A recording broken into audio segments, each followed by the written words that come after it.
Pierre-Luc, avant qu'on commence cet épisode-ci, on me dit à l'oreille que tu as un scoop pour les auditeurs.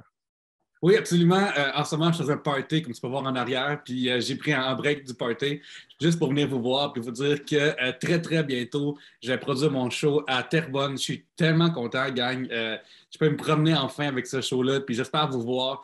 Mes liens vont être dans mes bios. Je ne sais pas si la billetterie va être encore active au moment même. C'est tellement un scoop que ça a été décidé pendant le party, en fait. J'ai jasé avec Toad puis tout le monde qui connaît quelqu'un qui avait une salle puis tout. Fait que gang, janvier 2022, Terrebonne, j'ai hâte de vous voir déjà. Et aussi, tous les mercredis à Montréal à 20h jusqu'au 16 décembre, il va y avoir voyons, Christy, une soirée au Dead Karaoke. Qu'est-ce qui s'en vient? Là, mercredi prochain, il va y avoir du rodage pour une émission à TVA. Fait que viens voir ça. Après, ça va être... après, il va y avoir un membre d'un duo vraiment, vraiment le fun. Un duo, un trio, on ne sait pas. Et la semaine d'après, il va y avoir un autre membre du duo trio, on ne sait pas aussi. En plus de l'open mic de fin de saison, c'est un gros party vraiment le fun. Et venez voir ça, ça va être vraiment, vraiment cool. On va avoir vraiment du bon temps. Puis le karaoké est commencé, gang. Fait que tu peux venir chanter avec nous autres. Excellent. Alors, des belles choses à prévoir pour les semaines et les mois qui s'en viennent. Mais ce qui s'en vient d'être là, c'est notre épisode avec Olivier Bernard, a.k.a. le pharmacien, qui était super le fun. C'était comme on l'a juste comme pitcher des questions sur son nouveau podcast, la nouvelle saison de son podcast Dérive, mais aussi sur le métier puis les coulisses du monde de la pharmacie. C'était super intéressant. On a beaucoup aimé ça. Je pense que vous allez beaucoup aimer ça. Si vous nous écoutez sur YouTube, vous allez voir qu'il n'y a pas de vidéo car nous étions en catastrophe et nous avons dû enregistrer cet épisode dans la salle des employés des brasseurs et qu'il n'y avait pas vraiment de place où mettre une caméra dans ce coin-là. Alors, on n'a pas pu, il n'y a pas de vidéo pour cet épisode-là, mais il est très écoutable en audio, une qualité sonore comme jamais. Et, absolument, et juste aussi spécifier que lorsqu'on dit à des gens « Ah oui, allez-y, allez-y », c'est que vraiment... Il y a des employés qui arrivent pour aller à la job, puis nous, on est dans le chemin, puis se demandent c'est quoi cette affaire-là, puis ils peuvent se passer, puis tout. Fait que ça arrive quelques fois, mais ça ne nous a pas empêché d'avoir du fun en masse avec Olivier Bernard. Absolument. Et avant qu'on passe à cet épisode-là, on aimerait ça remercier les gens qui nous encouragent, qui nous aident à produire l'émission sur Patreon, au patreon.com/3bières. Quand vous vous abonnez au Patreon, vous aidez à produire l'émission, qu'on puisse produire aussi des extras sur Patreon et vous pouvez avoir aussi les épisodes avant le temps, une semaine avant les gens parfois. Alors, ça, c'est vraiment le fun. Alors, on remercie Christian Royer, Danny Boisvert, Lydia, Mathieu Poirier, Valérie Bourdeau, William Blanchet, Jenny Dark, Alexandre McGrath, Eileen McCall, Émile Brabant, Ghislain Duguay, Gilbert Rousseau, Jodosaurus, Jean Côté, JD, Joanie Duval, Martin Brisebois, Maxime Cahouette, ainsi que Philippe Parcotte, Tom Howell, ainsi qu'un nouveau membre Patreon, Marc-Olivier Leroux, qui vient de se joindre à nous au Patreon. Alors, un gros merci à Marc-Olivier de s'être joint à nous. Et sur ce, on vous laisse aller vers cet excellent épisode avec Olivier Bernard, a.k.a. le pharmacien.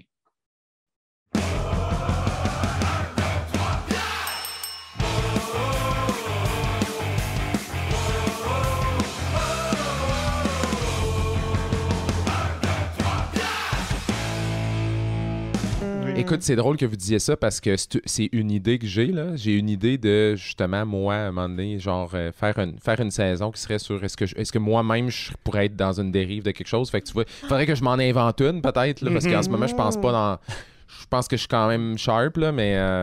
Fait qu'il faudrait que je me trouve de quoi de vraiment intense que je fais qui n'a pas d'allure. Okay. Ben regarde, je vais faire l'intro de l'émission pour pouvoir continuer à en parler. Et bien sûr, dire aux gens, re-bienvenue à Trois-Bières. L'émission, on parle des sujets que vous nous envoyez, le temps d'une bière ou de n'importe quel autre breuvage.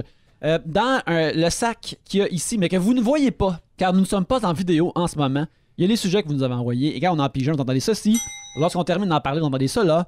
Et ça se passe plusieurs fois le temps de breuvage. Et c'est ça, Trois-Bières. Pour discuter de vos sujets cette semaine, il y a moi-même, Yannick, Pierre-Luc, Gabriel, Olivier. Yes! Olivier, écoute, ça va tellement être honoré d'avoir un trophée à ton nom. Dans les galas des Oliviers, c'est vraiment pour ton nom à toi. Ouais. Les gens te célèbrent vraiment. Fait que moi, je suis comme un peu surpris que tu viennes ici sans ton petit chapeau. Je comprends pas. Il me semble que je comprends pas pourquoi est-ce que tu viens sans chapeau. J'ai un trophée à mon nom, il me semble, je sais pas, j'ai-tu fait des aussi bonnes jokes que ça? Il me semble que je repense à mon contenu des dernières années, puis c'était correct, mais sans plus, là.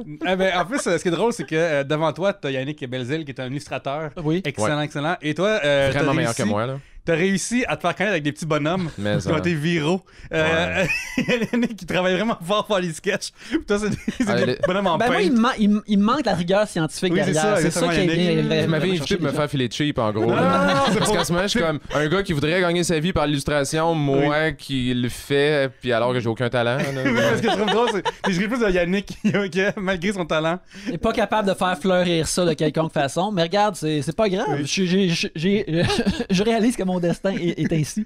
Je veux dire aussi, en ce moment, on est dans la salle des employés des Trois Brasseurs à Saint-Denis. On est au 3e étage maintenant. Ouais. Parce que la semaine passée, ça a coupé court l'épisode parce que la musique a joué. Et il y a un nouveau système de son. Et ils sont pas en mesure de le couper par eux-mêmes parce qu'il est comme compliqué puis tout. Fait que là, il est comme buggé. Il faut qu'ils fassent venir le monde pour le débugger. Fait qu'on s'est comme enfui en haut sans caméra. Oui, alors c'est ça. Fait qu'on est sans caméra, on est juste en audio, puis peut-être qu'à l'avenir, on va rester en audio comme dans le temps. Ouais, je suis à côté dans un bac à linge sale presque en ce moment. Je fais face à un micro-ondes. Oui, tu sais, un homme qui a travaillé extrêmement fort dans un podcast que j'ai bingé durant le week-end, qui a tout... Quelqu'un pourrait penser que Dérive, c'est peut-être, vu ton casting, ce que tu as fait, c'est juste de la rigueur scientifique. Mais quelqu'un qui l'écoute, c'est aussi le coût humain. Dans le fond, tu t'adresses à des affaires vraiment humaines face à ça. Puis, bref, pour tout ton dur labeur et ton podcast bien recherché, maintenant, on t'a assis à côté d'une poubelle. Alors, on s'excuse, mais on est vraiment content que tu sois là. Oui, j'aimerais juste d'ailleurs dire que j'étais vraiment pas surpris, mais à travers Dérive, la compassion pour laquelle que tu exprimes pour les victimes de ces choses-là, c'est vraiment un chemin intéressant parce que ça aurait été simple de juste faire regarder ces tatas-là. Puis j'ai vraiment aimé ça de faire. Tu sais, c'est juste du monde qui ont un problème, puis la solution semble être ça, puis c'est pas la bonne solution pour eux autres. J'ai vraiment aimé ça. Ben, t'es vraiment fin parce que ça, c'est quelque chose qui... Ça demande de l'effort, en fait. Tu sais, comme exemple, là, j'ai fait des entrevues avec des gens là, que leur vision du monde est diamétralement opposée de la mienne. Tu sais, je suis en désaccord avec eux sur probablement la majorité des choses. C'est le 3e épisode où il y a un d'autre qui dit « Les scientifiques sont dangereux, c'est fou. » Il dit que c'est des dangereux clowns qui menacent la race humaine avec leurs hypothèses farfelues. Puis ça, c'est juste une de ces quotes que j'ai mis dans le balado. Il y en avait beaucoup d'autres genres. Puis, mais en même temps, on a eu une bonne conversation pareil parce que moi, je trouve que c'est un bon point de départ. Tu sais, de starter dans le conflit puis de voir que l'autre personne, dans l'occurrence moi, qui est comme OK, tu sais, puis que je le prends. C'est comme s'il m'envoie un coup de poing d'en face. Puis je fais intéressant. Ben après, on dirait que là, après, t'es capable d'aller à quelque part avec ça. C'est sûr que si tu te braques, oublie ça. Là, et que c'est un exercice quand même. Là, mais je trouve que ça rejoint vraiment beaucoup le balado Conviction aussi qui a été fait à Audio aussi, si je me trompe pas, où lui, il s'intéresse justement aux leaders des mouvements anti-vax. Puis, encore une fois, il est pas dans le jugement. Il est juste comme, comment ça? Explique-moi ta démarche. Comment ça t'es rendu là et tout? Puis je trouve que, j'ai pas écouté encore ta 2e saison, mais dans la première saison, je trouve qu'il y avait énormément ça de... C'est une gradation. Ça s'est fait petit peu par petit peu. Puis c'est ça. Je trouve que tu as été très respectueux avec t'es vraiment les intervenants. Ouais. Ça prend, tu sais, il faut avoir pas de jugement. Puis en même temps, il faut quand même être critique. Tu sais, dans le sens où moi, là, je parle pas du monde, puis je suis fin, puis tout ce qu'ils disent, c'est beau. Tu sais, dans le sens où, tu sais, je les challenge sur des affaires aussi. Puis tu parles dans leur dos dans le char après. Oui, exact, entre autres. Mais tu sais, quand ils disent des affaires qui n'ont pas d'allure, après, je le corrige en parlant à des experts, des choses comme ça. Tu sais, le but, c'est pas juste de planter un micro devant quelqu'un puis de le laisser dire tout ce qu'il veut. Ça, je trouve que ça serait irresponsable. Mais tu sais, je pense que, comme tu dis, la compassion, c'est un... Ben, tu sais, on en a besoin, tout le monde. Oui, parce que, tu sais, les gens qui se font prendre dans des affaires, peu importe, soit anti-vax ou dans des choses homéopathiques ou je sais pas comme c'est quelle affaire, il y a pareil, quelque part, une détresse derrière ou à quelque part, pour eux, cette action-là est une solution à un problème. Puis c'est peut-être parce qu'il s'est arrivé des choses dans leur vie qui font pas confiance aux solutions prouvées scientifiquement qu'ils se ramassent devant ça à la caisse. Là. Juste pour, en parlant aux auditeurs qui ne seraient peut-être pas au courant, la 2e saison de ton podcast, Dérive, parle de l'ayahuasca qui... Moi, c'est l'ayahuasca, depuis tantôt, je dis l'ayahuasca, tu m'as même pas corrigé. Ben, je trouvais que ta prononciation était... C'était bien? Ben, c'était correct. Maintenant, j'aurais pas mis 10 sur 10, mais j'aurais peut-être mis un 8.5. OK, merci. Yes, c'est pas moi qui parle le plus mal ici. Dis-le donc, ayahuasca. Mais bref, tu parles de ça, et un peu la porte d'entrée, c'est de parler de la mort d'un gentleman qui s'appelle Nelson et tu essayes, en voulant en savoir plus sur les circonstances qui l'ont amené à sa mort, c'est savoir parler justement de ces substances-là. C'est quoi l'ayahuasca? C'est comment c'est pratiqué, d'où ça vient? Puis quasiment comme enquêter sur l'appareil touristique autour de ça, parce que les gens vont au Pérou pour consommer ça, puis ils reviennent, puis des fois ça les change. Tu parles à plein de gens, tu sais, c'est ce que j'ai vraiment trouvé le fun avec ça, c'est, tu sais, j'avais l'impression d'être comme dans comme un corridor d'hôtel, mais toi, tu t'ouvrais tout le temps toutes les portes, tu checkerais dans toutes les portes du corridor, de tous les aspects de ça, puis j'ai trouvé ça super intéressant comment tu traites ça. Fait que bref, tu parles, fait qu'il y a comme un aspect true crime, mais en même temps, c'est comme une enquête scientifique. T'en as-tu fait? Ça, Ou ça va un punch, si tu le dis? Si j'ai fait quoi, de l'ayahuasca? Ouais. Ah non, moi je ferais... Non, puis ça, je suis très à l'aise de le dire, c'est pas quelque chose que je ferais personnellement. Puis c'est correct, hein, je veux dire, on n'est pas obligé de tout triper sur ça ou autre chose. Hein. Ben, c'est une affaire aussi que j'ai aimé, comme dans les premiers épisodes, tu dis essentiellement, regarde, moi, je suis un peu trop pissou pour les drogues, là. Totalement. Puis, moi aussi, j'ai grandi de même, comme tu sais... moi, je prends des petites gouttes de CBD vraiment faibles quand j'écoute un Fast and the Furious le samedi soir. Parce que c'est trop intense, là. T'as besoin de calmer un peu, c'est quand ça? je connais avec la famille Toretto, tu sais, Là, c'est Fast ou Furious, pas Fast End. Exactement. Fast End du CBD, là. Ouais, c'est ça. C'est quand les deux ensemble, faut que je mette du CBD. Fait que, tu sais, moi aussi, je suis vraiment comme à reculons de ces affaires-là. Et quand j'écoute des podcasts de monde qui parle de leur trip de drogue, je trouve ça d'un ennui mortel. Mais de la façon que tu racontais ça comme... à la fois que toi, t'étais personnellement à reculons de tout ça, mais que t'as rentré dedans pareil, j'ai trouvé ça vraiment intéressant, puis ça, c'était venu me chercher à cause. Mais le pire là-dedans, là, c'est que, mettons, moi, je me replace à 19 ans, là, j'aurais été la candidate idéale pour faire ça, là. Idéale, parce que, hein, ben c'est ça. Ben, ils vont vomir dans la jungle, là. Ben, tu sais, ça l'aurait... Non, mais j'aurais facilement pu me transporter là-dedans, là, fait que je suis bien contente d'avoir vieilli. Tu sais, il y a des fils de personnalité avec ça, clairement, là, dans le sens où moi, je pense que j'ai grandi avec une peur de tout ce qui est drogue. Tu sais, moi, j'ai jamais fumé un joint de ma vie, là. Puis je pense que j'ai tout le temps eu une peur vraiment là, viscérale de tout ce qui est drogue. Puis dans le podcast, c'est une des questions que je me pose. D'où ça vient, ça? C'est-tu de mon éducation? C'est-tu comme le conditionnement de la société? Tu sais, il y a toutes sortes de questions que je me pose par rapport à ça.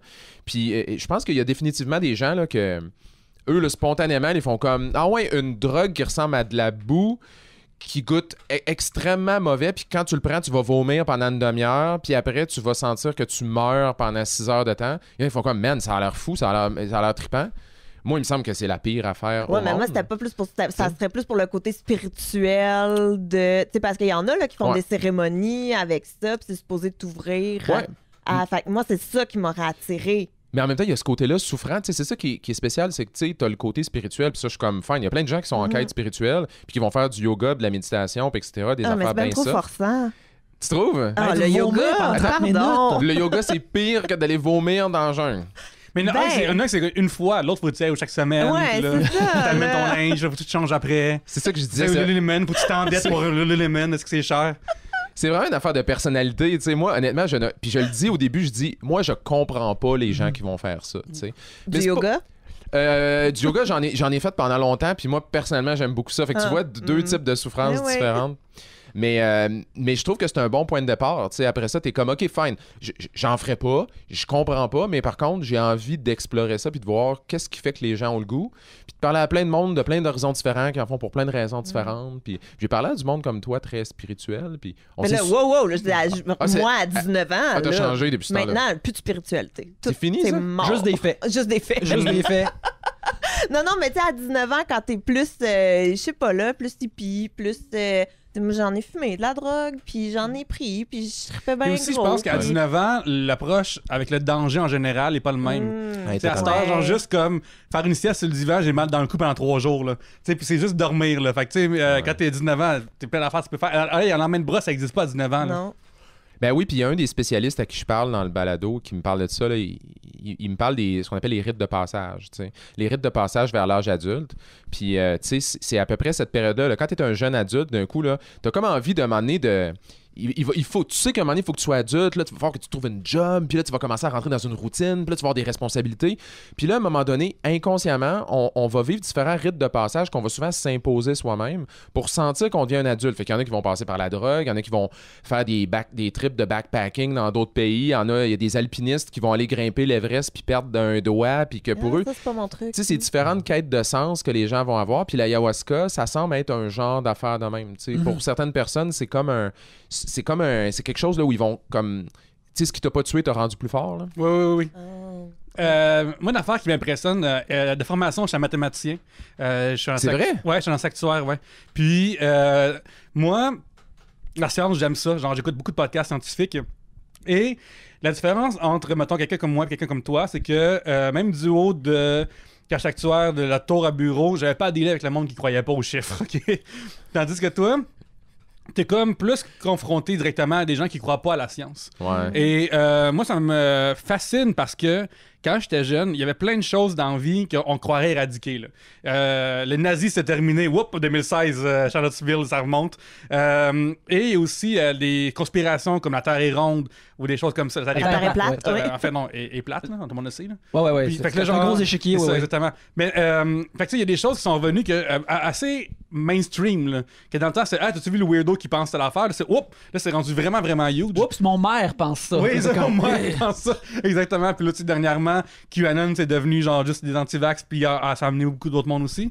Je suis curieux de savoir est-ce que tu penses que c'est vraiment un phénomène d'Internet ou c'est juste ça aurait eu la même proportion sur Internet? Ça aurait pas eu la même proportion, mais ça a toujours existé. Tu sais, quand tu remontes dans l'histoire là, de la désinformation, il y en a toujours eu. Tu regardes les vieux tabloïds là, d'il y a super longtemps, puis il y avait des histoires fuckées là, de tel politicien vient de donner enfant à un extraterrestre. Il y avait des affaires vraiment fucked up là, comme ça qui existaient déjà. Mais c'est sûr que les réseaux sociaux ont comme accéléré le processus, puis aussi... Les gens qui sont dans des trucs vraiment intenses, que ce soit, bon, tu as mentionné QAnon ou même des croyances extrêmes par rapport à la science ou la santé ou des idées politiques, je pense que ces gens-là, leur plus grand succès, là, c'est d'avoir vraiment catché les réseaux sociaux, comment ça marche, puis de l'avoir réussi à les monopoliser. Tu sais, la personne moyenne utilise Facebook pour comme correspondre avec ses amis puis tout ça. Eux, ils ont fait, attends, cette affaire-là, c'est une arme de propagande. Puis ils l'ont vraiment bien utilisé, tu sais. Fait que c'est ça leur plus grand succès, à mon avis. Puis en même temps, c'est là où on devrait avoir un wake-up call puis se dire, tu sais, les réseaux sociaux, peut-être qu'on n'aurait pas dû les laisser faire tout ce qu'ils veulent. Là, parce que ils ont peut-être permis que finalement tout ça se passe. Là. As-tu l'impression que, tu sais, mettons, pour moi, c'est une évidence qu'il y a des choses et des rigueurs scientifiques qui doivent être mises. C'est une évidence que juste même une seule étude ne veut pas dire grand-chose, c'est mal fait. Ouais. Des choses de même. Et avant que les headlines sortent, puis que, finalement, le sexe... manger du chocolat fait fourrer plus longtemps parce que dans une étude avec une personne a trouvé ça. J'ai déjà lu ça. Là. C'est ça, il me semble que ouais. Puis, à travers tout ça, il y a des gens qui ont vraiment complètement perdu. Tu sais, il y a des gens qui peuvent être... cette affaire-là, je veux pas cette pilule-là. Il n'y a pas des pilules, c'est une affaire, tu sais. Mais il y a des gens qui ont carrément fait de la science. C'est pas vrai. Puis, c'est du monde qui vit dans un univers où la gravité existe, où le soleil existe, où est-ce qu'il y a plein d'affaires. Puis les autres ont décidé qu'il y a des parties de ces choses scientifiques n'existent pas. Ouais, le running gag, c'est t'écris sur ton téléphone cellulaire, sur Facebook. Moi, je ne crois pas à la science. Comme les bidules que tu viens d'utiliser, c'est de la pure science de A à Z. Là. Ouais. Il y a beaucoup de contradictions là-dedans, tu sais. Puis ce que ça révèle ultimement, c'est que, tu sais, les gens vont vraiment sélectionner les affaires qui font leur affaire, qui font pas leur affaire. Puis, tu sais, là, je veux pas m'embarquer dans des sujets qui sont trop glissants, mais c'est un peu comme la religion. Là. Les gens qui sont très religieux, là, ils croient pas à 100% de la Bible. Là, ils croient pas que telle personne a brûlé son fils ou des affaires de même. Ils font non, ça, non, mais ou telle affaire, oui, mais ça, oui. Ou, etc. On est de même, on sélectionne. Fait que les gens, quand ils disent je crois pas à la science, ce qu'ils veulent plus dire, c'est je crois pas à la science qui m'est proposée, qui a un impact sur ma vie de tous les jours et que j'ai l'option de refuser. Fait que les vaccins, non, ça je dis non. Mais par contre, un sel, c'est comme moi, là, je n'ai besoin de travailler, tu sais. Puis j'ai aussi l'impression des fois que, mettons, avec ton milieu à toi, c'est que les gens vont à la pharmacie, ils vous voient, en guillemets, rien faire. Puis après, ils sortent en tabarnak parce qu'ils ont attendu 40 minutes. Puis là, pour eux, c'est ça l'expérience de la pharmacologie. Ouais, on n'est pas bon en marketing, honnêtement, dans le système de santé. Là, souvent, on n'est pas bon pour mettre en valeur nos propres professions. Puis l'image du système de santé, c'est le médecin. Puis les médecins sont extraordinaires, puis ils travaillent vraiment fort. Mais toutes les autres, on dirait qu'on n'est pas très bon pour se vendre dans un sens. Puis c'est vrai que la plupart du temps, tu vas à la pharmacie, puis t'es comme, qu'est-ce qu'ils sont en train de foutre, eux autres? Ils font rien. C'est vrai qu'ils ont tout le temps l'air d'être en train de. Moi, j'ai tout le temps l'impression qu'ils sont juste cachés derrière leur petit étage, puis là, ils jouent aux cartes, genre. Exact. Ils finissent leur game de Uno. Puis t'as tout le temps 2 personnes qui jasent, t'es comme ils sont en train de jaser de leur fin de semaine. Souvent, il y a personne dans la salle d'attente. T'as 3 chaises, les 3 chaises sont vides. Puis là, tu te dis, hey, je vais juste prendre des médicaments là, qui sont en vente libre, mais qu'il faut que tu demandes la permission parce qu'ils sont au laboratoire. Là. Je vais prendre du Aleve, mettons, là, que c'est un anti-inflammatoire. Puis ils sont comme, parfait, ça va prendre à peu près une demi-heure. Puis t'es comme, mais voyons, prends la boîte qui est là, puis donne-moi-la. C'est juste que les gens comprennent pas que. Ben, ils comprennent pas, je les blâme pas, là, mais la pharmacie. Travailler dans une pharmacie, là, c'est le moi, là, c'est comme la lutte entre le bien et le mal. Moi, là, quand je suis là-dedans, j'ai l'impression d'être dans le dernier combat du Seigneur des Anneaux, là, tu sais, comme Sauron contre toutes les armées. Là. C'est la folie furieuse souvent, mais c'est toutes des affaires qui se passent comme... Quel genre de folie?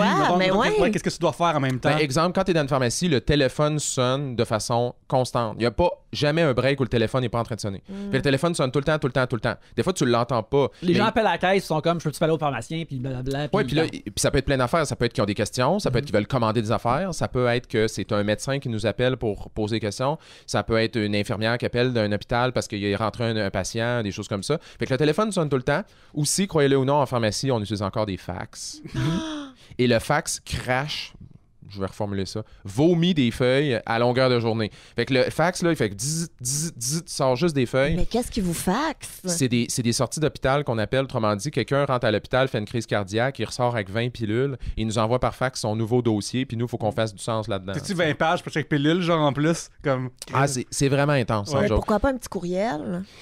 C'est en train de s'ajuster tranquillement, là, mais disons qu'on est encore sur des technologies un peu dinosaures. Fait que tu sais, il y a ça. Fait qu'il y a le téléphone, il y a les fax, il y a les demandes, il y a le monde qui se présente qui sont pas contents. Il y a beaucoup de livraisons aussi. Maintenant, il y a beaucoup de monde qui sont comme, ils appellent à la pharmacie, puis je veux mes 25 médicaments, puis il faut que ce soit prêt dans 45 minutes. Je suis comme, dude, ça va être plus long. Moi, je fais ça. Mais je fais pas dans 45 minutes, mais moi, je fais livrer mes médicaments. Depuis qu'il y a cette option-là, je suis comme, ben oui. Ouais, je suis une personne âgée. Mais tu sais, t'en prends combien de médicaments? Si c'est pas trop indiscret. 3. Ouais, c'est ça. Tu sais, c'est pas de la grosse job. Ça va. Il y en a que c'est plus intense que ça. Ouais. Je suis pas rendu là, mais j'aspire.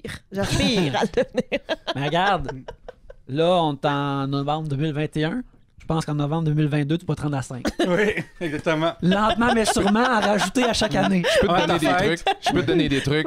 Mets-toi à fumer si c'est pas déjà le cas. Mais non, parfait. Probablement que dans 2 ans, t'as 2 pilules de plus. On va recommencer. Parfait. OK. Excellent. Bon, ben c'est bon, les gars, on a un Parce projet. que Gabrielle, elle aime juste prendre des pilules, dans le fond. Peu importe l'effet, c'est juste les Les pierres à feu, elle compte ça aussi. Là, genre, Ah, ben si je compte mes petites vitamines, par exemple, il y en a plus, là. Mais moi, ça, c'est une affaire qui m'épate. Hein. C'est comme, il y a beaucoup de monde, tu sais, qui viennent nous voir à la pharmacie ou qui me parlent puis qui disent comme, moi, je veux pas prendre des médicaments, j'ai ces médicaments. Puis après ça, ils s'en vont sur les tablettes, ils vont s'acheter 3-4 suppléments de vitamines, minéraux. Je suis comme, dude, c'est des médicaments. T'es en train de prendre des médicaments que tu t'auto-imposes et dont tu n'as pas besoin. Mais quand nous, on veut t'en donner qui sont prouvés efficaces pour ce que t'as, tu veux pas les prendre. Encore là, on voit les contradictions. T'sais. OK, là, moi, j'ai une question. Attends. Non, mais on est dans la situation que le feu est pris derrière la pharmacie. C'est bon. Là, t'as des fax. T'as des fax, des téléphones. Les téléphones, les fax, c'est ça. Les livraisons. Puis aussi, exemple, moi...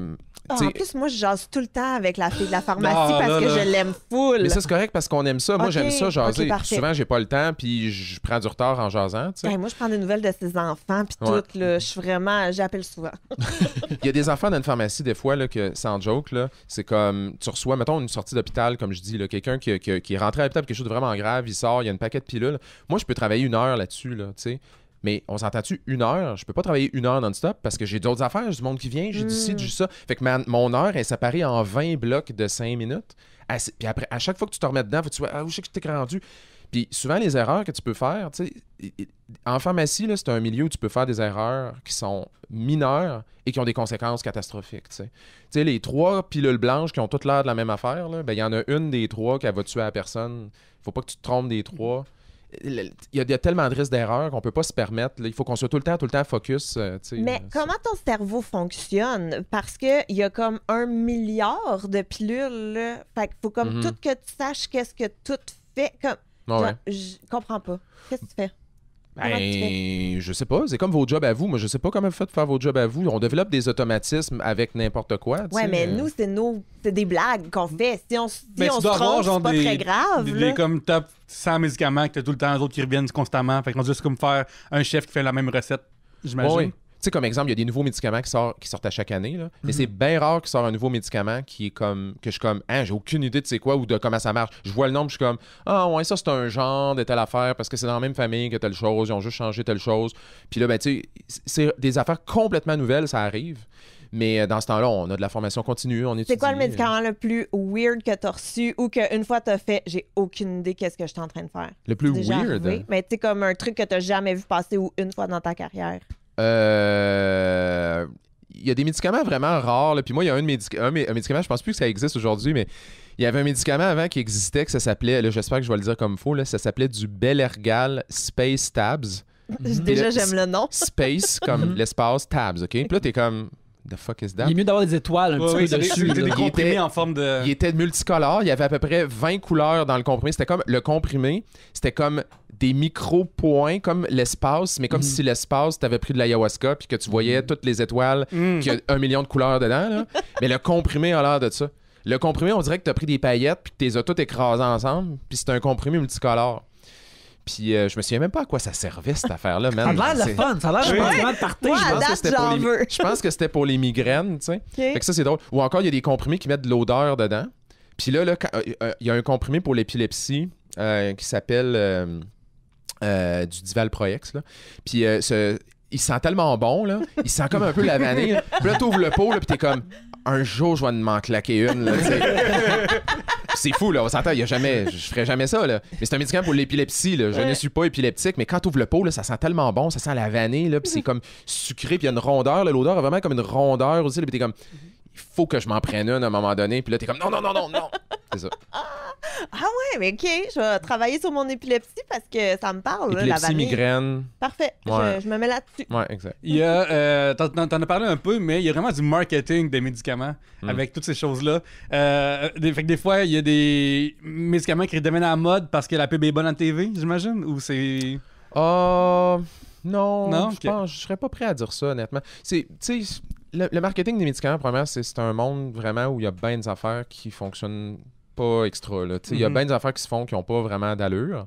C'est plus comme dans les années, ceci étant dit, là, c'est plus comme dans les années 80-90 où, la fameuse époque là, où on a tout entendu parler, là, où le représentant allait voir le médecin et disait « Je vais t'acheter un sac de golf puis tu vas prescrire mes médicaments ». Ça a déjà existé en passant. Il y avait des voyages aux médicaments, aux médecins qui en vendaient le plus, je pense. Totalement. Moi, j'ai déjà rencontré des représentants pharmaceutiques qui ont connu cette époque-là, puis c'était vraiment fucké. T'amenais des médecins au hockey, puis à la fin, ils prescrivaient. Honnêtement, ça avait aucun bon sens. Depuis, mettons, début des années 2000, ils ont beaucoup resserré ces affaires-là, mais maintenant, ça se fait de façon un peu plus subtile. C'est comme exemple, on va prendre ton exemple de pub à TV, là, OK?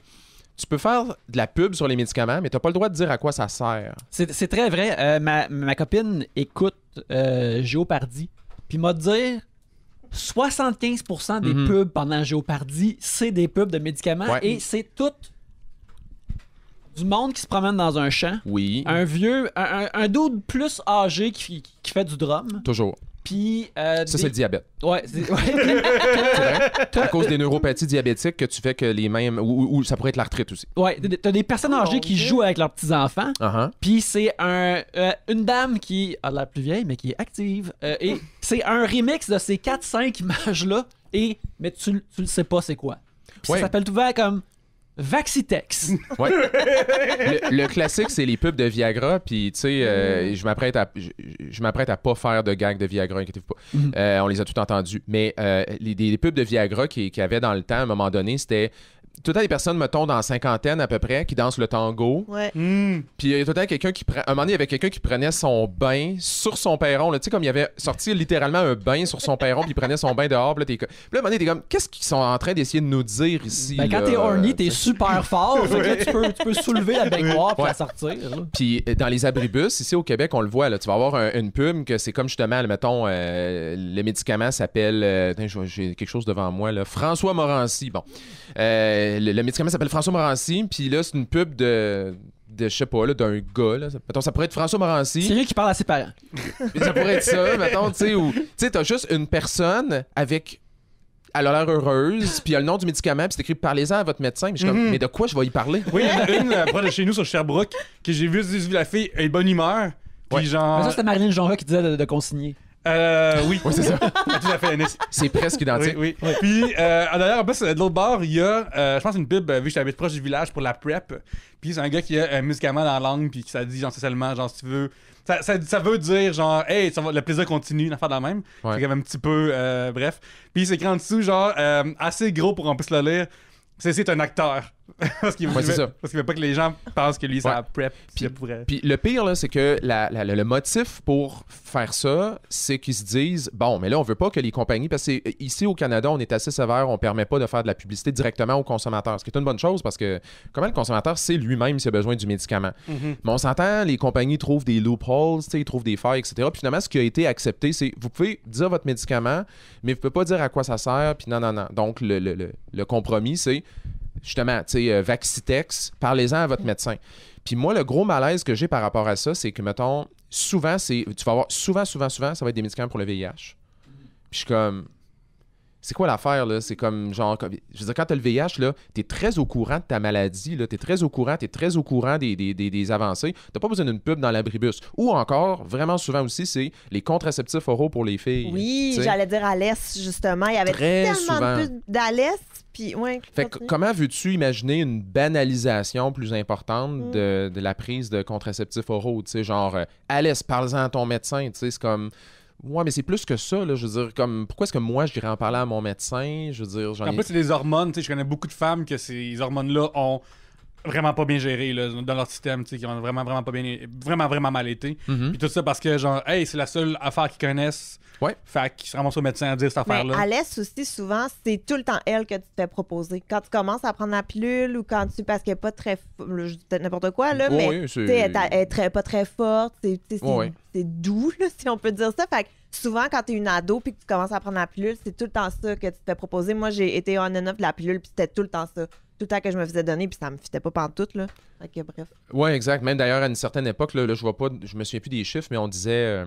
il y avait bien du monde qui avait peur, parce que sur Alès, je pense qu'il y avait comme... il disait 65% des grossesses non prévues sont sur Alès, puis tout ça, puis le monde était comme, oh mon Dieu, les gens tombent enceintes là-dessus, puis c'est comme, oui, mais ils ont 65% du marché, genre, là, ou plus que ça. C'est un peu normal, tu sais... Fait que c'est ça, moi, je trouve que ce que ça amène, à l'inverse, c'est que ça amène une sorte de banalisation de ces médicaments-là, comme si la personne elle-même va voir son médecin et dit hey, telle pilule, là, j'ai vu un truc dans l'abribus, je veux ça.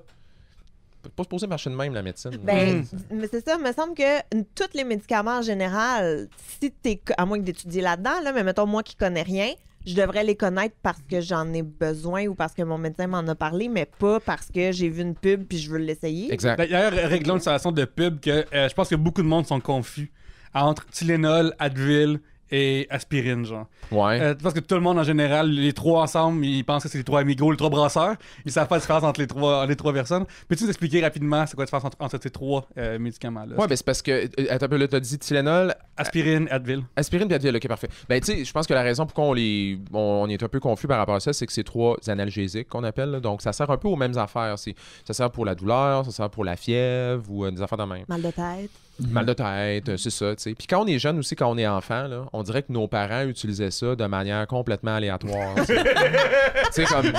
Sincèrement, là, moi, par exemple, j'ai appris, là, je me souviens, moi, j'ai un traumatisme de jeunesse que ma mère, elle me donnait un truc qu'elle appelait des casse-grippe, OK? Puis c'était une affaire qui était fucking dégueulasse, qu'elle écrasait une pilule, que je savais pas ce que c'était, dans du miel. Et elle me donnait ça, puis il fallait que j'avale ça. Et à ce jour, je suis pas capable de manger du miel à cause de ça. Okay? C'est bien dégueu. Puis j'ai appris plus tard que c'était de l'aspirine. Fait qu'elle avait décidé qu'un casse-grippe, c'était de l'aspirine écrasée dans du miel, puis que ça allait casser ma grippe. Pourquoi elle me donnait ça? Pour diminuer ma fièvre. Elle aurait pu me donner du Tylenol en gouttes, tu sais, elle aurait pu me donner du Tylenol croquable, elle aurait pu aussi les fraises. laisser faire le miel, là. Oui, exact. C'est ça, non, exact. Fait que je pense que ça vient de là. Je pense que ça vient du fait qu'on combine les trois. Après, qu'est-ce qui fait que tu choisis un ou l'autre? Ben, honnêtement, il y a des gens qui réagissent mieux à un ou l'autre. C'est comme Tylenol, ça marche bien pour tout, puis il n'y a pas trop de danger, il n'y a pas trop de contre-indications, tandis que de l'Advil, il y a bien du monde qui ne peuvent pas prendre ça pour plein de raisons. L'aspirine, même chose. L'aspirine, t'es pas supposé donner ça à des enfants. D'ailleurs, malgré que ma mère m'en donnait. Moi, je me souviens, au cégep, en chimie, je pense qu'on a fait un genre d'aspirine. Puis, je me souviens, C'était-tu légal, ce cours-là? Ouais, c'est le genre de. Ben, c'est dans la vanne d'un gars, là. S'il nous avait dit de venir. Mais je me souviens, le prof avait dit, genre, que les comprimés d'aspirine coûtent quasiment rien à faire. Puis nous, ils les chargent vraiment plus cher qu'ils devraient pour. Genre, les autres lui disaient comme. Fonder la recherche, tout ça. Ouais. Mais tu sais, comme quand les gens prennent ça sans savoir le contexte, après ils sont comme Big Pharma. Ouais. C'est quelque chose que des fois on doit peut-être te dire derrière le comptoir ou sur Internet que Big Pharma contrôle tout puis empêche d'avancer ou je sais pas trop. Oui, puis d'ailleurs, c'est drôle parce que ça me fait penser à. On a parti en parlant de l'ayahuasca, puis je disais que je trouvais ça toujours surprenant, moi, de voir que du monde vont aller dans la jungle puis dire donne-moi cette boisson-là, que j'ai aucune idée de comment ça a été fait. Puis ça, j'ai pas de problème avec ça. Mais les médicaments faits dans des laboratoires de grade médical, hautement réglementés, ça, je veux pas rien savoir. Mais c'est un peu pareil, tu sais, comme exemple, tu peux fabriquer presque, pas presque n'importe quoi, mais il y a beaucoup de choses que tu peux synthétiser dans un laboratoire clandestin. Il y a même des affaires que tu peux théoriquement faire chez vous. Il y a du monde qui font des drogues de synthèse dans une poêle à frire chez eux, des affaires de même. Oui, il y a un feu proche de chez moi, d'ailleurs, à cause de parce ça? Que quelqu'un faisait un petit lab dans son sous-sol. Ben oui, d'ailleurs, il me semble dans Breaking Bad, à un moment donné, ils commencent en faisant des affaires super artisanales, puis éventuellement, ils ont des affaires vraiment fancy, puis tout, mais tu peux faire bien des affaires par des réactions de base, avec de la chimie de base. Mais le problème, si tu comprends ta chimie de base, là, tu te souviens que quand tu fais une synthèse d'une molécule quelconque, tu vas pas juste créer une molécule. Tu risques d'en créer 25 dans ton affaire. Puis là, ben, ce que tu espères, c'est que celle que tu veux, elle soit dominante. Puis que les 24 autres soient pas trop en grande quantité puis qu'elles soient pas trop dangereuses. Fait que, tu sais, mettons que tu peux faire de l'aspirine dans une poêle à frire. Fine, si tu as beaucoup d'aspirine dedans. Mais le problème, c'est que si tu as créé, mettons, un dérivé, tu sais, comme l'aspirine, c'est de l'acide acétylsalicylique. Ouais. Là, je sais pas, j'invente quelque chose, mais mettons que tu peux créer de l'acide méthylacétylsalicylique, puis que ça rend aveugle. Mais pourquoi tu voudrais faire ça? Ben, fouille-moi, je sais pas. C'est peut-être ça ta prochaine dérive. Tu sais, à l'époque de la prohibition de l'alcool, là, tu sais, dans le temps, par exemple, où l'alcool était illégal à une certaine époque, non, les gens faisaient ça dans des alambics, puis ils faisaient de l'alcool frelaté. Puis il y en a qui font encore ça, d'ailleurs. Là. Ouais, quand t'es en prison, je pense que c'est ça. Oui, c'est ça. Puis un danger de faire de l'alcool frelaté, c'est que ton but à toi, c'est de créer de l'éthanol. Okay? L'éthanol, c'est ça qui saoule. Puis, tandis que tu peux aussi, par les mêmes réactions, créer ce qu'on appelle du méthanol, qui est une molécule quasiment identique, mais le méthanol, c'est hautement poison, c'est toxique pour le système nerveux central et ça rend aveugle. Oui. Okay? Donc, si tu crées de l'alcool frelaté, tu vas avoir peut-être du méthanol dedans. Du méthanol aussi, c'est de l'essence à skidoo, là, pour ceux qui se demandent c'est quoi. Là. Fait que, tu sais... Puis c'est bizarre parce que des gens ils pensent que des fois il y a le mot alcool devant comme alcool méthylique. Alcool méthylique, c'est du méthanol, exact. Fait qu'ils pensent que comme alcool, fait que c'est l'alcool, ça marche. Ou de l'alcool à friction, c'est de l'alcool isopropylique. C'est du poison, tu sais. Fait qu'on s'entend là-dessus que de faire de l'alcool dans un alambic, ça va te saouler. Du méthanol, ça saule. Mais ça rend aussi aveugle. Ouais. C'est comme une brosse, c'est un peu intense. Faut peser les pour et les contre, là, tu sais. Fait que c'est ça. OK, bon, ben prenez des notes, tout le monde. Je veux pas de l'essence à skidoo. Ouais, vous buvez pas ça, là. L'essence à skidoo, pitch ça dans du feu quand t'es en skidoo loin dans la forêt. C'est à ça que ça sert. Quand tu viens de la région, c'est ça qui arrive. C'est ça que tu fais avec ça. Là. Ah ouais, c'est ça que vous faites en région? Oui. Pour flasher, genre, là, tu mets ça dans le feu, ça fait un gros affaire. Ouais, puis le monde sont comme, il est beau ton feu. Gabriel, t'allais dire quelque chose tantôt, t'es excité. Oui, non, tu m'as vraiment coupé. Mais c'est parce qu'on parlait à la pharmacie et on parlait des qui vont chercher des suppléments de je vais pas finir ma phrase, mais vitamines, vous avez compris. Minéraux, produits naturels, exact. whatever. Moi, je veux savoir, là. Je donne des oméga 3 à mes enfants. Tu me juges-tu? Je te juge pas, mais je pense que ça sert à rien. OK. Bon, ben parfait. Mais j'ai beaucoup de compassion pour la perte d'argent évidente que tu subis. En fait, si je suis bien honnête, on leur donne, parce que c'est des petites gélules de poisson en oméga 3, là, c'est comme des petits jujubes, en fait, qui sont des oméga 3. Ouais. Et on leur donne ça parce qu'il faut donner à mon plus jeune pour dormir, de la mélatonine. OK. Fait qu'on cache la mélatonine dans des petits jujubes, puis on y donne ça. Mais c'est quoi le lien avec les oméga 3, excuse? Ben, c'est parce que c'est des petites gélules d'oméga 3. Fait qu'on cache de la mélatonine. On drogue mon Attends, enfant. fait que t'achètes en fait. un supplément pour cacher un autre supplément. Ouais. Mais encore là, tu pourrais prendre des oursons en jujube qui a pas d'oméga 3 dedans. Ouais, mais mon chum, il veut pas. Il trouve que c'est plus santé. Que c'est plus santé! Aïe, Hey, je m'excuse, Olivier. Hey, là, non, Je sais mais pas si ça a viré de même, là. sincèrement, c'est la première fois de ma vie que j'entends une histoire de même. Genre, hey, j'achète des Centrum multivitamines en jujube parce que je veux cacher d'autres vitamines dedans. C'est comme, qu'est-ce que c'est ça, cette affaire? Il a commencé à faire du miel, je pense. Il a commencé à mettre du miel, les casser dedans. C'est la version de ma mère, mais encore plus fuckée. Là, Mais là, t'as la vie d'un professionnel. Puis Ah, là, mais tu là, vas je amener ça. Là. Je vais Tu peux leur amener ça. créer des traumatismes. Non, tu sais, comme exemple, les oméga 3, on en a besoin. Là, on a besoin de ça pour vivre. C'est des acides gras essentiels, mais il faut aller les chercher dans l'alimentation pour qu'il y ait Dans une le poisson. efficacité. Poisson ou carrément, il y en a dans des graines, il y en a dans des huiles végétales, des choses comme ça. C'est facile à aller chercher. Là, Oui. des carences en oméga 3, là, ça Je arrive pense pas vraiment qu'on souvent. en a. Je pense pas qu'on en Un a. petit shooter d'huile pour Ouais. pour un de tes enfants, une de tes 2 pommes, là, tu sais, un petit Ça. shooter d'huile et après. Avec une petite mélatonine écrasée ouais. Parce que dedans. les suppléments d'oméga 3, il y a eu des immenses études là-dessus, puis jamais on a été capable d'avoir un effet significatif dans rien. Là. Genre, aucune affaire qu'on a testée, ça marche. Je pense que même les multivitamines au sens très large, me semble que c'était genre pas nécessaire pour du monde en santé, là. Moi, écoute, ça fait 17 ans que je suis pharmacien. Là. Mhm. Des multivitamines, j'en ai jamais recommandé à personne, parce que je sais pas qui a besoin de ça, honnêtement. Qui a besoin de toutes les vitamines d'un seul coup? Qui a besoin de toutes les vitamines d'un seul coup, qui est en carence de toutes les vitamines? Oui.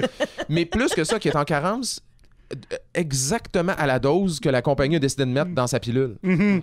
Parce Oui, qu'eux, ils mettent des oui. doses, c'est eux qui décident. Là. Les gens réfléchissent pas à j'ai-tu besoin de 2 doses de ça, puis tout. Ça vient que les gens, il y a beaucoup de gens qui pensent que ça dérange pas puis que ça peut pas nuire. Fait qu'ils disent dans le pire des cas, ça fera rien. T'sais. C'est pas tout à fait vrai. Là. Il peut y avoir des effets de prendre des vitamines dont on n'a pas besoin. Là. Puis ça, c'est. Non seulement il peut y en avoir, mais il y en a. Là. Mais mettons, moi, je prends de la vitamine D, là. Ouais. C'est correct? Tu me juges-tu? Ouais, le plus. Ouais. Genre, Tu me juges-tu? reculer de 15 Prends secondes, des là. suppléments Écoutez ce de ouais-là. vitamine D? En fait, là, moi, mettons que tu viens me voir, Ah, tu en me mets au pharmacie. début, puis tu m'aimes tout Non, c'est super le fun comme discussion. Mettons que tu viens me voir. Non, mais on s'entend, là, c'est ma job là, de me Oui, faire oui. poser des questions de même. Là. Fait que Oui, si oui. je te jugeais, là, quelle sorte de pharmacien de merde que je serais? Très bon. Parce que moi, nous, C'est on quoi, juge le monde sans arrêt dans le char après. C'est vrai. Tu sais, ça n'aurait pas d'allure. Je jugerais tout le monde qui vient me poser des questions. Tu sais, ben non. Mais, OK, mais regarde, mettons que tu viens me voir en pharmacie puis tu me Oui. dis ça, je prends de la vitamine D, c'est une bonne affaire. La question que je te poserais, c'est pourquoi tu prends ça? Ben, Tu vois, là, j'aime pas en ce moment c'est ton ça, parce que visage. j'hésite, hein? Parce que j'hésite. Ben, je sais pas, parce que... Parce que pour pas tomber malade, vu que c'est l'hiver qui s'en vient, Ouais. pis tout. T'as du moins Oui, qui dit bonne Le réponse. soleil est moins là. Le Attends, soleil est moins là. Il t'a soufflé Le la réponse, soleil est là. moins là, mais parce que je fais aussi... Oh là, là j'ai peur. Trop tard, J'ai trop peur. tard. Non, mais c'est parce que je fais aussi la luminothérapie. Parce Ouais. que je suis très sensible au changement de saison. Ça arrête de rire. J'ai rien dit. Je l'ai fait pour Ribania il y a 1 an. Mais parce que c'est ça, je suis très sensible au changement de saison, puis Ouais. à la baisse du soleil et tout. Ouais. Puis ma médecin m'a dit que je devrais faire de la luminothérapie, puis elle a comme glissé sur le side que de la vitamine D. Mais ça, on s'entend, il n'y a pas de lien entre les deux, dans le sens où la luminothérapie, c'est d'être exposé à de la lumière très, Ouais. très forte, que quand ça entre dans ton aire optique, ça stimule ton cerveau pour vaincre la dépression saisonnière. Ouais, Ça n'a pas de lien avec la vitamine D. non, Fait mais que- ça n'a pas... Tu peux faire un ou l'autre, ou les deux, ou ça n'a pas de lien ensemble. Non, non. Donc, pourquoi tu prends la vitamine D, déjà? Ben, d'abord, je sais pas. Moi, je pensais que ça avait un Ben, lien. je pense que. Je suis très confuse en ce moment. Tu prends ça l'année longue? Tu prends-tu tout le temps? Ou tu prends quand t'es Non, parce triste? que j'oublie. C'est J'oublie pas ça que t'as vraiment coincé souvent. en passant. Non, non, Parce que, vas-y, qu'est-ce que tu voulais il dire? y a l'idée que le. La vitamine D, moi, dans ma tête, c'était comme tellement associé au soleil, non? Ben oui, ben je pense que c'est pour ça, Peut-être justement. pour Fait ça. que tu penses que c'est la même affaire que la lumière du soleil, la C'est ça. luminothérapie, la vitamine D. Oh ouais. Tu fais Tout juste ça comme toutes les ensemble. mélanger Ouais. ensemble. Eh oui, je veux juste pas déprimer l'hiver. Mais moi, ce que je trouve quand même dommage là-dedans, un peu triste en fait, c'est qu'il y a beaucoup de suppléments comme ça que quand les gens viennent et disent « Hey, moi je prends ça, c'est-tu bon? » Puis là, tu leur demandes « Pourquoi vous prenez ça? » Et ils n'ont pas de réponse. Mais moi, je trouve que c'est révélateur sur qui a mis dans la tête aux gens qui ont besoin de prendre ça. Mhm. Je vous pose la question. Ben, là. je pense que c'est des gens qui. Comme, tu sais, Bruno Barotte nous a demandé, il voulait avoir ton opinion sur les vitamines des pierres à feu. Je pense que les gens veulent juste continuer De prendre la les belle, vitamines la belle pierres à feu. habitude des vitamines de pierres à feu. là. Ah oui, je suis d'accord. Y a-tu une culpabilité? Mettons, moi, dans mon Tu peux cas, passer, on moi. filme pas. Genre, mettons, moi, je mange très mal, OK? Là, genre, c'est sûr que je sais pas équilibrer mes shit, OK? OK. Fait que des fois, je me dis, hey, je vais popper une temps en temps, une popper. Je vais prendre des vitamines, multivitamines, parce que, genre, si j'ai pas pris de légumes depuis 3 jours. Ouais. Tu sais, fait que ça, c'est comme mon affaire, Ça, maintenant. on voit ça vraiment souvent. Des gens Ouais. qui vont dire je mange mange pas super bien, fait que je devrais prendre des vitamines. Comme si les vitamines allaient compenser pour l'alimentation, ce qui est zéro le cas. Oui, je me mens moi-même, mais en même temps, je mange de la belle province, fait que c'est comme correct. C'est ça. Tu as l'impression de faire de quoi de bien pour ta santé, puis tu compenses par le vice. C'est ça, en fait, je pense que c'est sentir coupable de quelque chose. Ouais, pour c'est moi, ça. mettons. Fait que dans le fond, tous les suppléments que j'ai chez nous, je les laisse passer date, puis un coup qu'ils sont passés date, je les ramène à la pharmacie, puis vous allez vous en débarrasser de façon sécuritaire. Ben, en fait, la raison pourquoi je te posais la question pourquoi tu prends ça, c'est que moi, là, je trouve que chaque supplément a une utilité. OK? Elle a généralement pas 20 utilités. Elle a souvent 1 ou 2 ou 3 utilités max. Donc, pour la bonne personne, c'est parfait. Donc, par exemple, mettons une personne qui manque de fer. Là. Tu sais, si tu manques de fer, ça j'en prends du fer aussi. Tu prends du fer, mais t'es sûr que t'en manques ou t'as décidé oui, que tu non, manques c'est de mon fer? médecin. C'est mon médecin qui me l'a prescrit et tout. Là. Non, Ben, ça, c'est vraiment... C'est une intervention. On t'en a pas dit, mais c'est une intervention. On a pris une photo de ton pharmacie, on va sortir ici, puis il va commenter chacune de tes affaires que tu prends. Mais tu vois, ça, c'est pertinent. Si ton médecin te dit, hey, toi, on t'a mesuré tes taux de fer, tu manques de fer. Mais ça, c'est parfait pour te donner du fer. Moi, je suis vegan, par exemple. Il faut que je prenne la B12. Là. C'est obligatoire parce que la B12, c'est très difficile à aller chercher quand on mange pas de produits animaliers. Je veux dire, une femme enceinte, on donne de l'acide folique. Tu sais, il y a plein de circonstances où c'est parfait, là, OK? Mais de dire, je prends une vitamine, puis je sais pas pourquoi... Ben, il y a un problème parce que, honnêtement, c'est quoi? C'est probablement le marketing des compagnies à ce moment-là. Mais je pense que j'ai fait le lien avec le soleil. Ouais, c'est ça. Puis aussi parce que, tu sais, les bébés, on leur donne de la vitamine D. Oui. On leur donne des gouttes de vitamine D. Fait que je pense que mon chum Les bébés a fait... allaités seulement. Oh, ben là... Les bébés allaités, là, j'espère que je dis la bonne affaire en ce moment, sinon les gens de Sainte-Justine vont vouloir me trucider, mais entre 0 et 6 mois, je pense, les bébés allaités, il faut leur donner de la vitamine D parce que, justement, ils ne sont pas capables encore de synthétiser la vitamine D à partir du soleil. Les bébés, on ne les met pas au soleil, évidemment, à moins que vous ayez une perversion spéciale, mais de les mettre au soleil. Mais c'est ça, fait qu'on leur donne ça. S'ils prennent des laits maternisés, par contre, tu sais, des laits à la pharmacie, il y a déjà de la vitamine D dedans. Ça, c'est plus complexe que de juste... Là. Non, ben non. C'est correct, hein? C'est essentiellement Gab, c'est le genre de femme qui va à la pharmacie louer des béquilles pour marcher avec, mais pas de besoin. C'est ça, fait que là... Vous donne un break à un des pieds. C'est ça. Non, c'est juste que je pense que je suis trop à la lettre. Moi, j'avais lu qu'il fallait donner de la vitamine D à nos bébés, fait que j'en ai donné à mes bébés, même s'ils prenaient des Mais comment je pourrais te juger? Parce que tu fais tout ça avec une bonne intention. C'est vrai. Même ton affaire de luminothérapie, t'es comme, mais là, moi, j'ai peut-être besoin de lumière, j'ai peut-être besoin de soleil. Non, mais non, c'est ma médecin qui m'a demandé d'en faire. Bon, OK, c'est correct. Là, tu juges ma médecin. Justement, parlant de ça. Peut-être. Il y a des conseils qu'on donne, des fois, nous, qui sont pas des bons conseils, ça arrive. Je vais écrire savoir, quand un médecin prescrit un placebo ou que vous en distribuez, est-ce que c'est écrit, genre, sur la prescription ou c'est comme comment ça marche, cette espèce de slider ça à quelqu'un d'un placebo?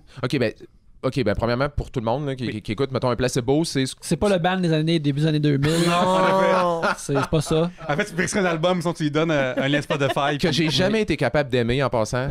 J'essayais d'embarquer dans du placebo quand j'étais dans les années 90. J'ai jamais aimé ce band-là. Moi, je me rappelle juste de leur musique parce qu'il était dans un des trailers de Sin City. C'est comme je connais juste une tourne de eux autres. C'est ma connaissance de placebo. One Hit Wonder. Pour nous, en tout cas. Oui, absolument. Placebo, à part le ban, c'est une pilule de sucre. Donc, il y a beaucoup de gens qui ont l'impression que ça se prescrit, qu'un médecin va prescrire un placebo à une personne. Ça, c'est excessivement rare. C'est très, très rare. Le placebo, on l'utilise dans des études cliniques, donc dans des recherches scientifiques, pour pas que les gens sachent ce qu'ils sont en train de prendre, puis que, justement, ils soient influencés par ça.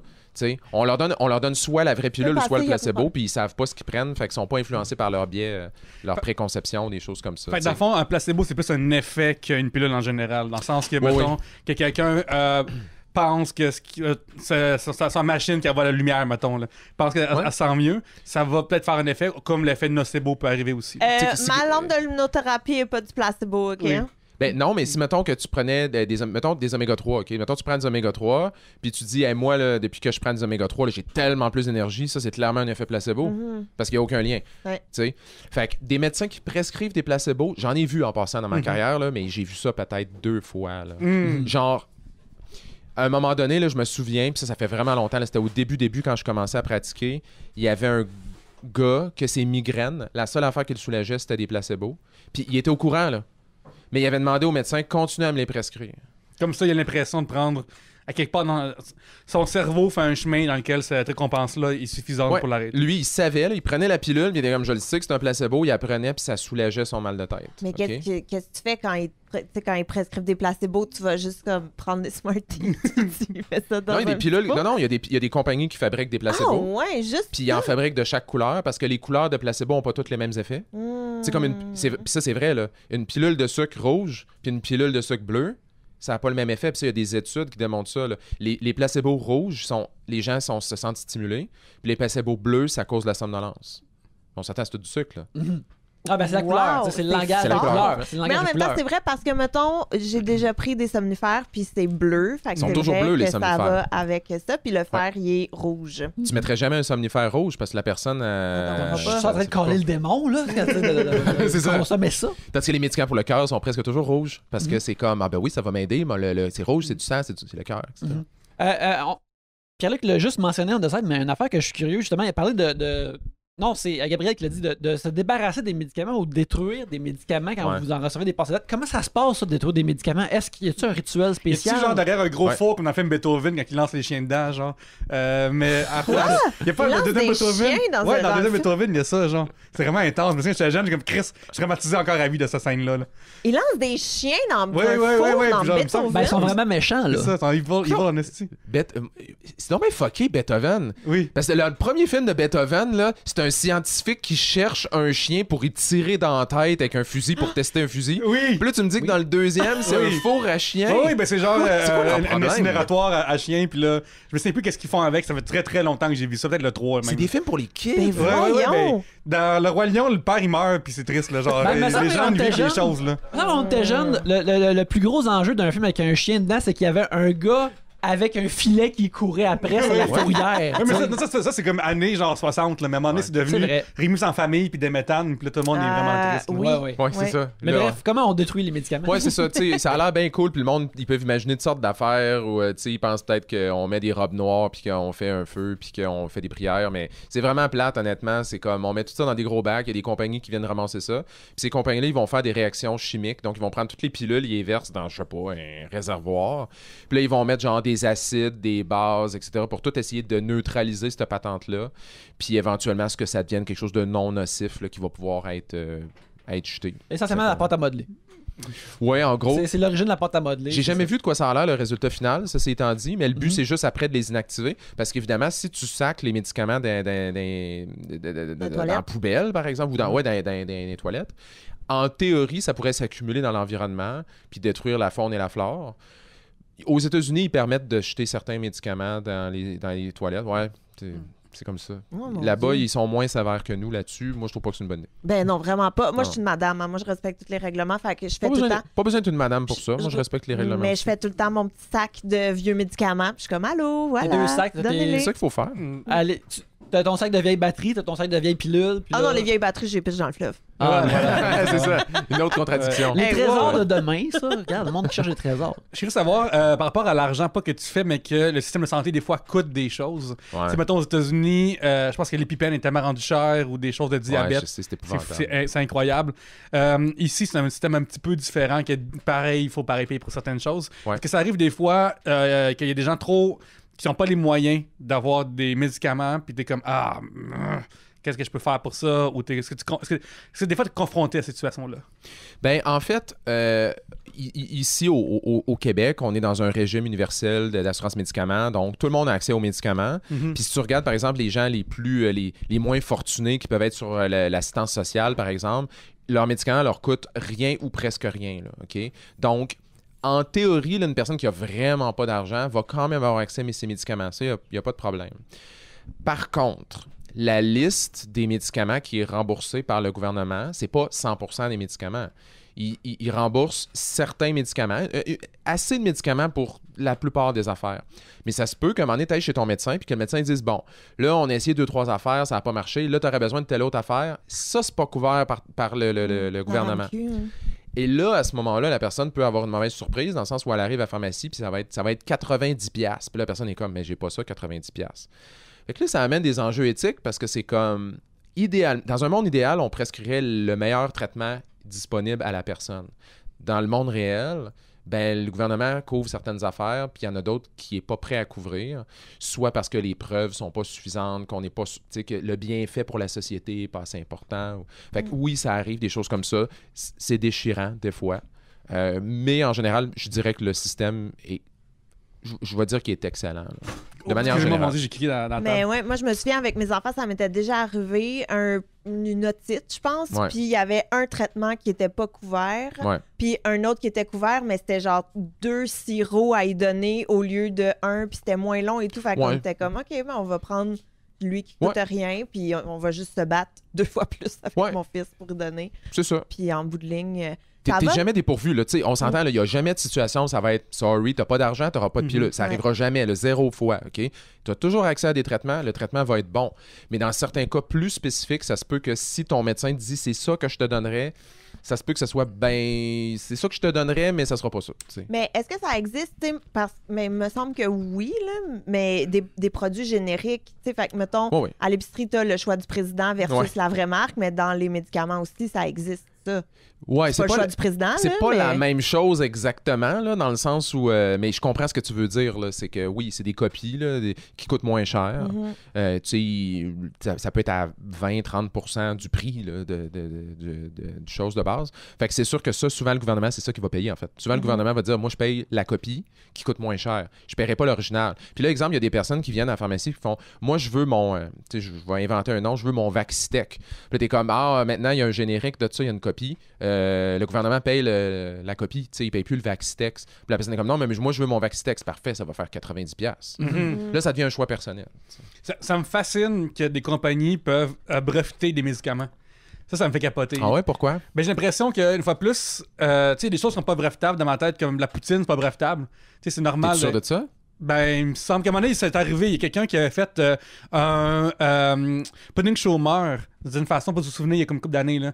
Puis là, il y a un autre restaurateur qui l'a fait de la même manière. Puis ils sont poursuivis pour lui dire, genre, il y avait un début de poursuite, puis finalement, ça a comme tombé dans le vide, je pense.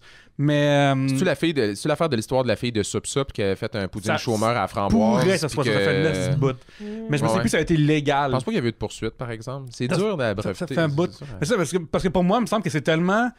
Tu sais, des fois en science, il y a la question de est-ce que la science, on le découvre ou est-ce qu'on l'invente?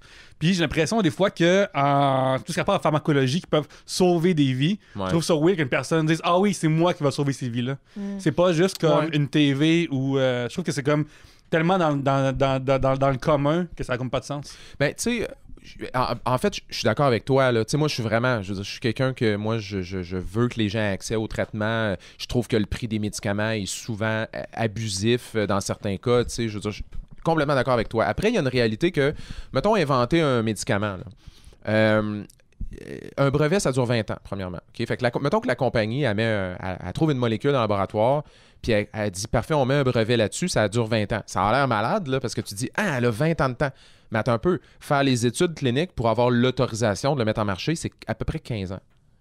Fait que pendant 15 ans, son 20 ans de brevet, il s'écoule. Après, peut-être que quand il va arriver sur le temps de se rendre au marché, il va peut-être y rester 5 à 8 ans, on va dire, pour le mettre sur le marché. Et la compagnie a dépensé anciennement, on disait que c'était 500 millions pour inventer un médicament. Aujourd'hui, on parle plus de 1 milliard, 2 milliards, et dans certains cas, 5 milliards inventer un traitement. Fait que la compagnie, il faut quand même qu'elle aille récupérer son investissement de 1, 2, 5 milliards, puis elle a à peu près 5 ans pour le faire. Fait que c'est sûr qu'en même temps, elle a besoin du brevet. Parce que s'il n'y avait pas de brevet, ben la minute qu'elle passerait 15 ans à développer son traitement, puis après ça, toutes les autres compagnies feraient cool, on va juste faire des copies. Fait que cette loi-là, du brevet, est là pour au moins permettre à la compagnie de récupérer son investissement, de faire du profit aussi. On s'entend, les compagnies pharmaceutiques font beaucoup de profit. Puis après 20 ans, ou 5 à 8 ans dans les faits, ben, la compagnie maintenant, elle perd son brevet. Puis après, elle crash solide. La plupart des compagnies, les médicaments qui sont généricisés, qui sont copiés, là, écoute, les prescriptions passent de chutent de 90 à 95% du jour au lendemain. Là. C'est instantané. Là. La compagnie, elle perd tout du jour au lendemain. C'est fou parce que, tu sais, en même temps, les gens, tu sais, mettons, t'as un problème, puis là, il y a enfin une solution. Puis cette solution-là sort un espèce de gros prix pendant 8 ans parce que la compagnie doit se rembourser elle-même. Fait que là, toi, t'es vraiment comme, oh, crime, ok, je vais payer ce prix-là. Ouais. Et surtout, mettons, aux États-Unis, c'est plus grave parce que là-bas, c'est vraiment moins. Ça n'a aucun sens. Mais c'est très ça. différent aux États-Unis aussi, qu'il faut quand même le mentionner. Tu sais, tantôt, tu disais l'épipène. Là. Ouais. C'est qu'aux États-Unis, ils fonctionnent de façon complètement différente à nous. Là-bas, c'est les lois du marché par rapport aux médicaments. C'est-à-dire que les insensé, là. ben, c'est que les compagnies ont le droit de choisir à quel prix ils vendent leurs médicaments. Ça, moi, je compte ça. Là. Ouais. Au Canada, c'est pas ce qu'on fait. Au Canada, c'est le gouvernement qui fixe le prix des médicaments. Donc, la compagnie propose une braquette, elle propose un intervalle de prix. Moi, j'aimerais ça vendre dans le temps, puis le gouvernement dit oui, on est d'accord, ou non, on a comparé avec d'autres pays, on trouve que tu vends trop cher. Ici, c'est ça qu'on fait. Aux États-Unis, c'est ça qu'on entend, là. Tu sais, comme vous avez sûrement déjà entendu parler du Pharma Bro, là. Oui, Martin Shkreli, le gars qui a comme... Qui a acheté Wu-Tang, le CD de Wu-Tang. Ouais. Il a acheté pour $2 millions Il a l'air un disque de d'un elfe Wu-Tang. maléfique. Là, Absolument. C'est, tu sais, comme c'est le embodiment là, d'un super villain. Là, c'est un super vilain. Là. Il avait acheté un médicament qui était... il avait acheté le droit de vendre un médicament qui était plus très utilisé.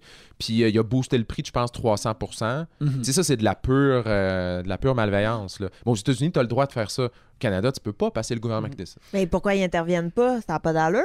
C'est de même les États-Unis. Mais attends, je suis curieux de savoir, dont on parlait justement des médicaments qui sont accessibles à tous, de l'autre bord du comptoir, mais genre, pas te demander. Ouais. Puis des fois, ça tombe en rabais, ces choses-là. Fait que j'imagine que si vous avez le droit, mettons, le pharmacien a le droit de mettre des rabais sur des choses malgré tout. Ou, tu sais, des fois, ça arrive, le pot de Tylenol et le sang comprimé il est moins cher, il est en rabais cette semaine.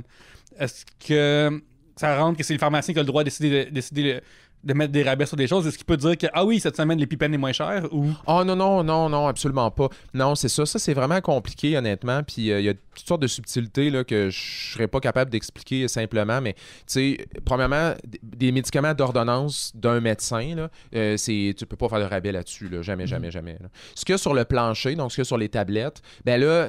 Dans certains cas, il peut y avoir certains spéciaux puis des choses comme ça, comme pour des Tylenol, des choses comme ça. Mais même là, c'est touché, là, tu sais. Puis après, tu peux mettre des rabais sur le papier de toilette, puis ça, on s'en fout, là, tu sais. Mais ce qu'il y a en arrière du laboratoire puis qui est sur prescription, tu pourrais jamais mettre de rabais, sinon ça serait complètement... pourquoi il y a des choses en arrière qu'on fait juste demander pourquoi ils sont pas genre... Oui, tant qu'à l'avoir là. Tant qu'à vous le demander puis vous faire perdre votre temps, pendant que Gabriel vous jase. Moi, je suis smart, OK? Quand ils me voient arriver, là, ils sont super contents. Il y a des affaires que, mettons, il y a certains traitements qui ont plus de... Il y a plus de précautions. Puis, tu sais, c'est pas qu'on fait pas confiance aux gens, mais il y a toute une série de questions qu'il faut qu'on pose. Il faut vraiment qu'on vérifie. Puis que si c'était juste mis sur les tablettes, il y aurait un risque que des gens prennent ça sans savoir certaines choses qui pourraient les mettre en danger. Fait que c'est ça. Tu sais, comme il y a des anti-inflammatoires plus puissants qu'on vend en arrière que... Tu sais, des anti-inflammatoires, ça peut faire des dommages sérieux là, si tu n'utilises pas intelligemment. Fait qu'on veut s'assurer qu'on peut te donner les bonnes informations. C'est juste ça. On va terminer l'épisode là-dessus. On termine déjà. Ça a passé bien trop vite. Super vite. Olivier, merci beaucoup d'être venu nous voir dans la salle des employés de Trois Brasseurs. Mais il va falloir que tu reviennes, j'ai plein de questions. Oui. On n'a pas fini de bombarder. Oui, c'est ça. Il nous reste moins d'un an, mais la porte est encore ouverte. Dans 3-4 ans. Mais c'est probablement peut-être que tu y penses pas ou peut-être que tu y penses beaucoup. Là, ta deuxième saison de Dérive vient de sortir. Est-ce que tu penses ou que tu sais déjà qu'il va en avoir une troisième? As-tu déjà une idée de ça? Ou je peux pas te dire qu'il va en avoir une. J'aimerais ça en faire une autre, là, tu sais. Mais il n'y a rien de confirmé. Puis j'ai des idées, là, tu sais. Je manque pas d'idées pour des sujets. Fait que je pourrais éventuellement en faire une. J'aimerais tellement ça que t'en fasses une sur les cristaux, là. Ça, là, j'ai jamais compris les cristaux et ça me fascine. Tu dirais que je fasse une saison complète, que je passe un an de ma vie non, mais trouve à me questionner sur les cristaux. Trouve quelqu'un qui est mort d'un cristal. Comme Ganon dans Zelda. Oui, c'est exactement ça. Les cristaux ont amené à sa mort. Non, mais tout ça, moi, je trouve ça fascinant, là. Tous ceux qui ont plein de cristaux chez eux puis qui trouvent que ça joue avec leurs énergies. Ouais. En tout cas... Je suis ouvert aux suggestions autres que les cristaux, mais j'apprécie. Il va falloir que tu ailles à Rouen-Noranda, qui est la ville qui a le plus de shops de cristaux pour les habitants. C'est vrai? J'étais allé récemment pour le Festival de cinéma international d'Abitibi-Témiscamingue, puis on se promenait sur la rue principale. Moi, Guillaume Saint-Cyr et Alex Rose, comme beaucoup de shops de cristaux à Rouen, pareil, pour le monde. Oui, on était surpris. Tu pensais qu'il y en aurait juste besoin d'un pour la capitale du cuivre, mais finalement, il ne moult. Okay. Sinon, il y a une tribu en Europe qui sont vraiment eux-mêmes entourés de plein d'autres civilisations romaines qui prennent des potions qui pensent que ça les rend vraiment forts. Certains diraient qu'ils décrivent cette potion-là comme étant magique. Ouais, c'est ça. Ouais, Puis ouais, moi, ouais. je suis pas sûr si c'est genre une fois plus fait à la maison, puis c'est la bonne molécule qui est sortie. De Ouais, tout ça, ouais. j'ai vu que leur pharmacien s'appelle le Panoramix. Ouais, ouais. Je pense que c'est les gars de la famille du Niprix, d'ailleurs. Ouais. Puis je pense que faudrait voir si qu'est-ce qui se passe là-bas. Là. Voir si quelqu'un est mort de la potion magique. À un Oui, moment oui, donné, parce il en a que- trop pris. puis, En tout cas, il y a eu Parce beaucoup que de eux- blessures. Parce que moi, ce que j'ai entendu dire, c'est que quand ils prennent ça, ils viennent enragés puis ils frappent des soldats. Puis genre, essentiellement, ce sont des rebelles qu'il faudrait... des terroristes internes, je pense. Ouais, il y a beaucoup de Romains qui sont morts de commotion cérébrale à cause de la potion magique. Exactement. C'est vraiment tragique de la façon que on se moque de ça. Mais regarde, sinon, à part la deuxième saison de Dérive, où est-ce que les gens peuvent te trouver sur Internet, mon cher? Mon site web, Le Pharmacien, que je fais des choses là-dessus des fois.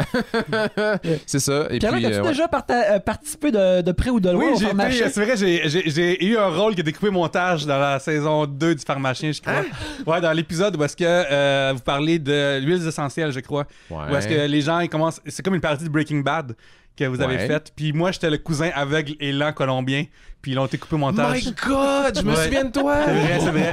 Je sortais de l'école de l'humour. C'est parce que on faisait des sketchs dans Oui. ce temps-là. C'est ça. Puis c'était sur l'épisode sur les produits naturels. Ouais, c'est ça. Puis toi, tu faisais ça. Puis moi, ces sketchs-là, c'est pas moi qui les ai écrits au début des épisodes. Oui. Puis quand j'ai vu ça, on a vu le sketch, on a fait OK, là, on a un malaise. Oui, parce que je joue très intense. bien le rôle qu'on m'a donné. Là. Je suis Ben- aveugle et le gars qui m'a engagé a dit des mots qu'on n'utilise pas aujourd'hui pour parler de mon état, mettons. Là. Ah oui, moi, Oui. j'ai fait ça. J'ai fait ah non, ça, je suis pas à l'aise avec ça. Fait qu'on t'a coupé au montage, man. Ouais, je sais, c'est vrai. Ça me T'as dérange été payé pas, j'ai été payé pareil. pareil. Mais je me souviens de toi. Ouais, tant que j'ai mes billets verts, moi je suis content. OK, parfait. Gabriel, on te trouve où sur Internet? Facebook, Instagram, TikTok. Saison 2 de J'ai fait un humain qui est sortie, qui est vraiment délicieuse à entendre. Sinon, saison 2 d'Evelyne et Gabriel font un podcast qui sort fin novembre. Pierre-Luc. J'appelle Pierre-Luc Racine, c'est mon nom dans la vie, et sur Facebook, fait que tu marques Pierre-Luc Racine. Hop, crime, je pop là, fait que fais un like au passage. Et sur Instagram, je suis @commercial Pierre-Luc. Je suis le Pierre-Luc d'Instagram.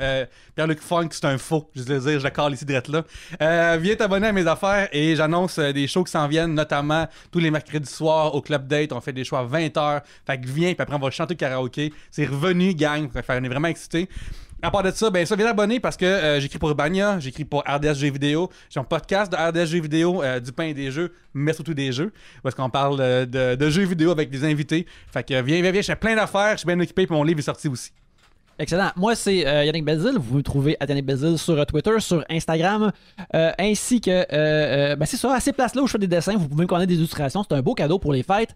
Aussi, j'ai un podcast qui s'appelle Les Voyeurs de Vue, qui est un peu en hibernation, mais qui est remplacé par un nouveau spin-off qui s'appelle Vue de bonhomme, où je parle des vues de bonhomme, et par ça, je veux dire des films basés sur des jouets, sur des super-héros, sur des patentes comme ça, qui sont faits en CGI. Et alors que vous allez entendre ça, je vais avoir au moins sorti mon premier épisode avec Benoît Mercier des Mystérieux Étonnants, où on parle du prochain film de Spider-Man qui s'en vient. Sinon, on aimerait se remercier... Oui, No Way Home, c'est ça? No Way Home, oui, Oui. exactement. Et avec un flair latin, oui, bien sûr. Et puis, aussi, on aimerait se remercier les Trois Brasseurs de nous héberger physiquement pour enregistrer cet épisode-là. Et Attribute Games qui nous héberge électroniquement à chaque semaine. On fait des super beaux jeux faits ici à Montréal et que vous pouvez acheter pour toutes les plateformes au attributegames.com et aussi en 2022, un jeu qui s'appelle Teenage Mutant Ninja Turtles Shredder's Revenge. Alors, allez l'acheter quand il sort en 2022. Mais en attendant, merci beaucoup de nous avoir écoutés et sur ce, à la prochaine bière!